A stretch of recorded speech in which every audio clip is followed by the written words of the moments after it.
The Sierra Bomber. This story begins with my grandfather's generation. World War II was still going on, and its outcome was yet to be determined. On December 5th, 1943, a B-24 Liberator flying out of Hammerfield Army Air Force Base in Fresno went out on a training mission and mysteriously disappeared. The next day, a search and rescue effort was conducted in order to find the missing bomber. During the search and rescue, one of the B-24s that was a part of the search team came across some mechanical difficulties and was forced to make an emergency landing, crashing into Huntington Lake and killing 6 of the 8 crew members aboard.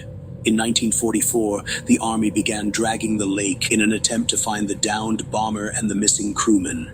As this was going on, Army personnel responsible for the operation did report seeing unusual lights appearing and flashing underneath the water's surface.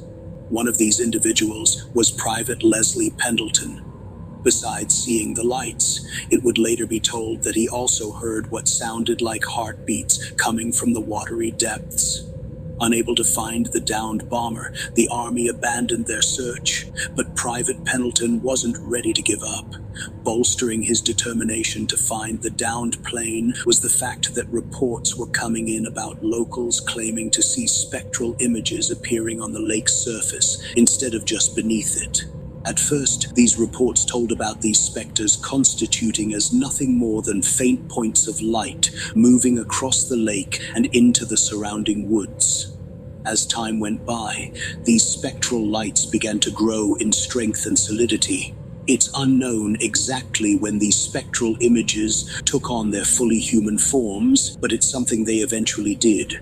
When they were spotted, they were mostly seen at night. But there were a few cases where they were seen in the full light of day, though the spectral images were always hard to see and could be easily lost in the light.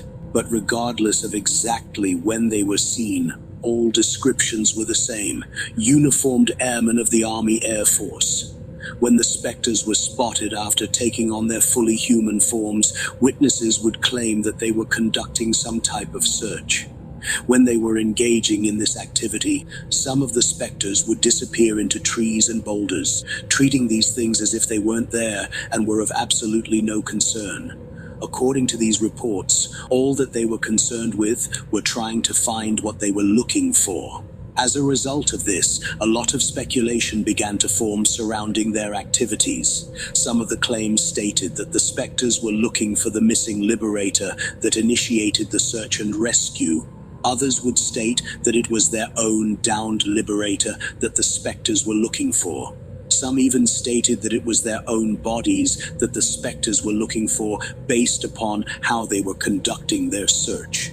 Some have claimed that they weren't looking for anything in particular, that they had become lost souls that had the uncontrollable urge to look.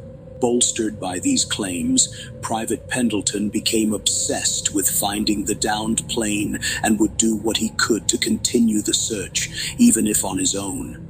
He would make his way around the surrounding wilderness and over the lake itself as he engaged in his search. When he wasn't engaging in this activity, he would interview the local inhabitants. Eventually, during one of his times when he was granted leave, Private Pendleton never reported back for duty, causing him to be classified as AWOL. All that was ever found of him was his abandoned boat that he had rented the previous day and what appeared to be some dive-related equipment found within it. It was during the summer of 1955, when the lake was lowered in order to allow the dams to be repaired, that the fractured remains of the downed bomber were found, something that the Army was unable to do 11 years before. Besides coming across the wreckage, the 6 bodies of the fallen airmen were discovered. Due to the very low temperatures found in the lake's lower thermoclines, it preserved their bodies in the state that they had upon the crash, thus causing them to appear to be asleep instead of experiencing over a decade's worth of death. It would also appear that when their bodies were found, they were still at their assigned stations, as if they were still trying to perform their jobs. The body of Private Pendleton was also found at one of the hatchways that led into and out of the plane.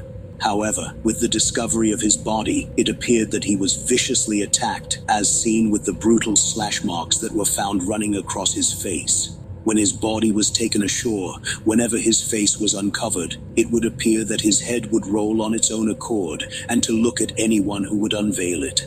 With the reclaiming of all of the bodies, it allowed the army to give them a proper burial, this time into the earth instead of the water.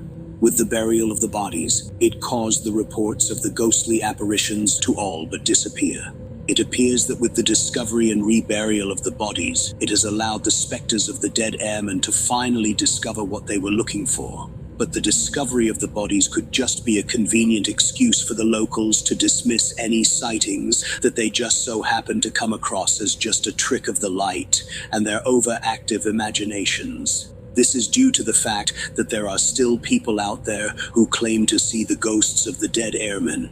But instead of having the form of intact human beings, the specters appear to have succumbed to the forces and effects of entropy and decay.